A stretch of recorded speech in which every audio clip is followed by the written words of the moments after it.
Alors, nouvelle vidéo court format. Je vais revenir donc sur le bidirectionnel pour le coup. J'ai Dr Strange qui m'a parlé, donc ils appellent ça en diminutif V2L, V2G. On va parler en fait vraiment de tout là-dessus, à quoi ça sert, quelles sont les applications, réellement comment on peut l'utiliser, les limites, vraiment tout, vous saurez tout sur le bidirectionnel.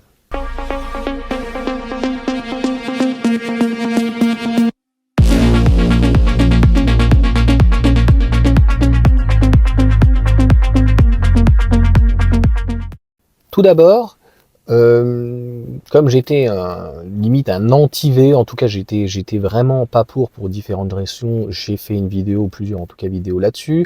Le bidirectionnel, c'est quelque chose qui est assez mal vu déjà de par les complotistes, c'est-à-dire qu'ils s'imaginent qu'une fois qu'ils auront tous une voiture, parce que de toute façon ils se disent on pourra pas tous recharger sa voiture en même temps, c'est pas possible, etc. Donc cela malheureusement on pourra pas les refaire, ils ont même pas étudié, je pense que de toute façon ils n'ont pas étudié tout court même à l'école. Désolé pour eux, mais eux, ils se disent EDF, Enedis, va nous pomper ce qu'il y a dans la batterie. Alors franchement, clairement, c'est une possibilité, mais pour le moment, c'est loin d'être faisable et efficace. Pourquoi? Donc déjà, d'une part, si je prends par exemple la MG4, tu peux pas tirer plus de 2 kg dessus. Donc déjà, tu as une limite.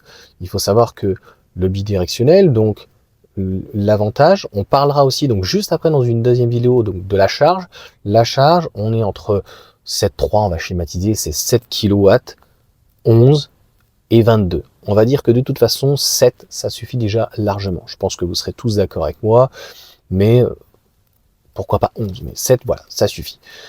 Sur le bidirectionnel, on est vite limité. Donc je sais, et moi ça m'intéressait, c'est le Fisker Océan qui le fait, Tesla va le généraliser, Renault va le faire en 2027 avec une structure, donc une architecture 800 volts, notamment développée avec Valeo, donc ça va arriver. Il faudra bien faire attention donc à la limite de décharge, si on peut dire, en tout cas ce que tu pourras utiliser, et il y a très peu de bornes en fait qui le font. Parce que l'intérêt, donc on va parler des choses qui sont ou qui seront réalisables par la suite, c'est-à-dire que avec une borne efficace, le jour où tu as une interruption d'électricité, une coupure, je te donne par exemple un exemple aussi très concret, la maison donc que j'ai de vacances, et ben comme c'est une résidence neuve, il y a encore je pense des maisons qui sont en train de se construire juste à côté, il y aura une très longue coupure quand même, de 8h30 jusqu'à 17h. Donc pas de chauffage, rien. Le frigo et le congélateur, et tu peux pas manger. Si tu dois manger chez toi le midi, tu mangeras froid. Attention, dans des maisons modernes, ça a quand même de très grosses conséquences. Si tu as un portail électrique, si tu as un garage électrique, que tu utilises le garage électrique, tu ne pourras pas, donc il faudra passer en manuel. Donc pour toutes ces différentes choses là.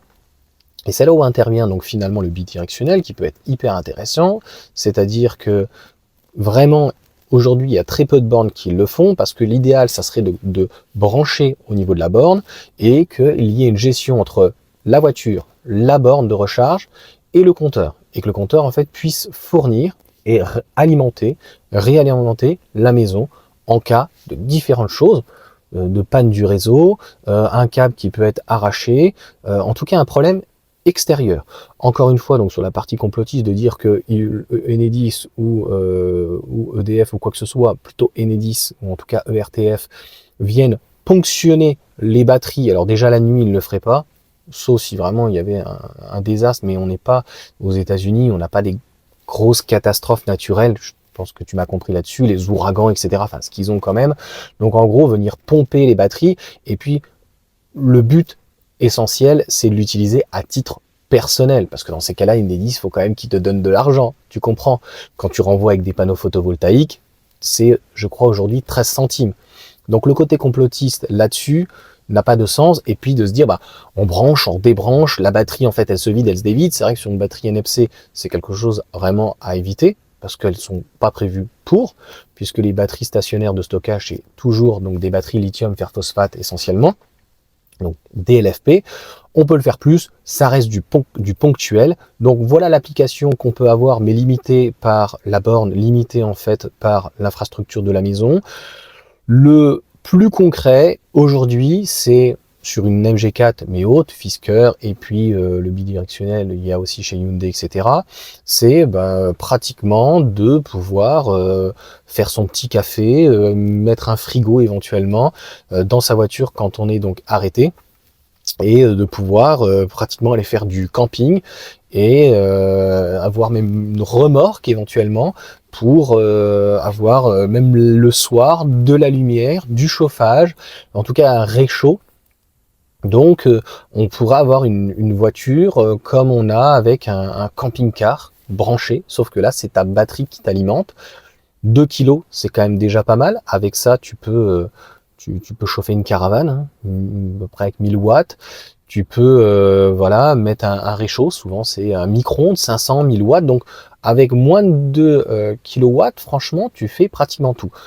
2 kilos sur une batterie, comme par exemple une MG4, mais alors imagine le Fisker Océan qui a une batterie de 75 kWh, tu peux faire 35 heures. 51, tu peux faire 25 heures. Donc tu peux être, on pourrait dire, indépendant, tranquillement toute une journée. Tu n'as pas besoin de ça, hein. Clairement tu utiliserais 1 heure ou 2 heures ce type d'artifice. Tu peux brancher une télé, tu prends un Starlink, tu peux te connecter, enfin tu imagines l'application, c'est-à-dire que c'est un nomade de luxe. Voilà pour cette première partie. Et moi, là où je voulais utiliser en fait le bidirectionnel, c'était de prendre la MG4, de la charger la nuit avec notamment ma borne de 5 kg, même si ça avait été 7, qu'elle soit pleine à 100%. Comme tu le sais, on a 3500 donc cycles. Donc en gros, c'est pas parce que j'aurais utilisé même 20 cycles chaque hiver en plus, ça n'aurait pas été grand chose. Le seul inconvénient que ça, c'est que la voiture, elle doit rester stationnée à la maison. Et donc, il existe, c'est le seul moment où je vais t'intégrer donc ce genre de choses. J'avais regardé, c'est une centaine d'euros, 200 euros. Tu viens donc avec un type 2, et souvent c'est pas une rallonge, c'est un, ça y est, j'arriverai plus à trouver le mot. Quand ça veut pas, ça veut pas. C'est un démultiplicateur. Enfin, tu as une prise de 220. Et souvent, donc t'en as plusieurs, tu peux en avoir 1, 2, 3.